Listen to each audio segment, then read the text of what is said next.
Cette chronique est une présentation de l'équipe des loisirs Lac-Mégantic.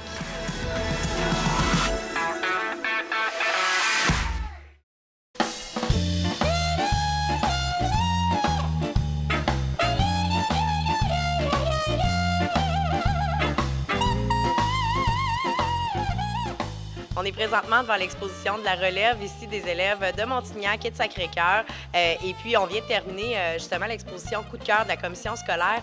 Là, l'exposition là, de la relève, là, parle-nous de ça, c'est haut en couleur. Là. Oui, c'est haut en couleur. Je trouve que ça va avec la saison. C'est comme un printemps, hein? Donc c'est très florissant. Oui. Donc, il y a 2 jours, nous étions ici pour le vernissage, l'ouverture officielle de cette exposition-là. Et quelle merveille, les parents se sont déplacés, pardon, pas développés. Et aussi, les directions d'école étaient là. Oui. C'était magnifique de voir, je dirais, la grande satisfaction que les jeunes avaient d'accrocher cette exposition-là au public. Hein. On sait qu'il circule des gens ici. Il y avait beaucoup de fierté. Ça doit, hein? Il y avait beaucoup de fierté. Fait que les profs ont travaillé, comme du côté du primaire, ils ont travaillé inspiré d'un architecte espagnol de Guelph, là, qui a travaillé beaucoup en Espagne, la mosaïque. Donc, il y a une partie des tableaux, ils ont imité les mosaïques avec du styrofoam peint. C'est très intéressant. Et bien entendu, du côté de la polyvalente et aussi primaire, il y a des objets 3D qui sont très élaborés. Donc, il y a de l'abstrait, il y a de la couleur. Donc, les professeurs arrivent à guider, je dirais, les élèves dans des processus d'invention, de créativité, qui fait en sorte que, oui, c'est un développement des aptitudes de ces jeunes-là et de leur donner la place pendant 2 semaines ici au Centre sportif dans notre galerie. On est très contents de ça. Quelle fierté pour ces jeunes-là, tu l'as dit, justement d'exposer ça autre que dans le salon de nos parents. C'est vraiment quelque chose de très beau. Il y a toutes sortes de médiums. Je suis sûre que les gens de la région qui viennent faire leur tour connaissent au moins un jeune. Il y a bien des bonnes chances. Il y en a plusieurs. Et puis là, on se prépare pour la prochaine déjà. Donc, une exposition qui va être sur le thème de la différence. Oui, le thème, c'est la beauté de la différence. Ce qui est intéressant dans cette expo-là, encore une fois, l'art est utilisé pour le développement de la personne, disons-le, ou le développement d'habileté, de sensibilité.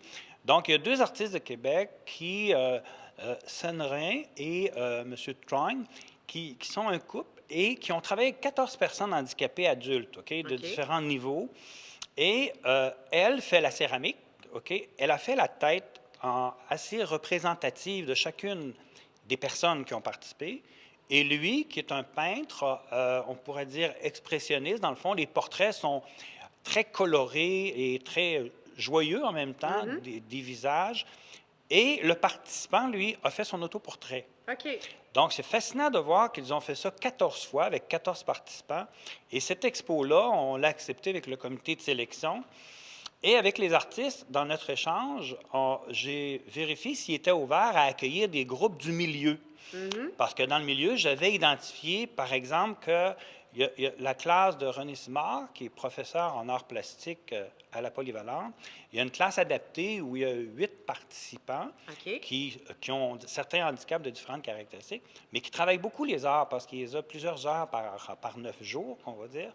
Et il s'est tout de suite été très enthousiasmés de participer à une exposition de groupe comme ça. Donc, ils ont travaillé des tableaux, ils ont travaillé des objets 3D aussi. Et cette exposition-là débutera le 18 du mois de mai à 18h. Et on ne s'est pas arrêté là. Localement, la Croix-Rouge canadienne a un projet je dirais, de art et métier. C'est une intervention qu'on dirait communautaire dans le milieu, sur tout le territoire de la MRC, où l'art et l'artisanat est utilisé comme moyen pour redonner aux personnes, aux participants, cette capacité-là de dire « je suis encore capable de faire des choses », même s'ils souffrent de certaines difficultés cognitives, ça leur donne énormément de satisfaction de réaliser ça. De plus, un autre organisme local qui est là depuis beaucoup d'années, qui touche aux arts, c'est les Soupapes de la bonne humeur, donc un organisme local de défense des droits, mais aussi de développement d'activités. Fait que ces 4 entités-là seront réunies dans la même exposition Et wow, on a hâte de voir ça, la diversité que ça va donner. Toi qui aimes ça, rassembler tout ce monde-là, ficeler ces choses-là, justement, joindre le milieu de notre communauté avec d'autres artistes, tu as aussi eu l'idée que peut-être que le piano pourrait se retrouver ici, lui qui a été justement celui qui a été peint l'année dernière, avec une artiste, pourquoi pas, hein? Exactement, c'est bien que tu t'en parles parce que ce piano-là a été justement transformé, on va le dire comme ça, en Oui. œuvre d'art par la classe de René Simard, mais sa cohorte de l'année dernière. Donc, je me suis dit, pourquoi pas ramener le piano et installer une pianiste dessus de la région. Donc, on aura Édith Beauséjour au piano, qui, sur ce piano public-là, édition 2, on va l'appeler comme ça, décoré par la même clientèle. Fait que c'est comme un peu un festin de savoir-faire. Et nous savons que ces gens-là sont très sensibles et réceptifs à la musique. L'effet de leur musique leur fait illuminer les yeux. Donc, c'est ce bouquet-là qu'on peut offrir à la population. Bienvenue au vernissage, ceux qui voudront découvrir ça. Le vernissage qui va avoir lieu le 18 mai prochain. Le 18 mai, et l'heure est facile à retenir parce que c'est à 18 h. 18-18, piano public, Édith Beauséjour, les artistes réunis dans une même exposition. Ça va être de toute beauté. Je te remercie, André, puis je vous souhaite un très beau vernissage. On a hâte de venir voir cette expo-là. Merci beaucoup. Cette chronique est une présentation de l'équipe des loisirs Lac-Mégantic.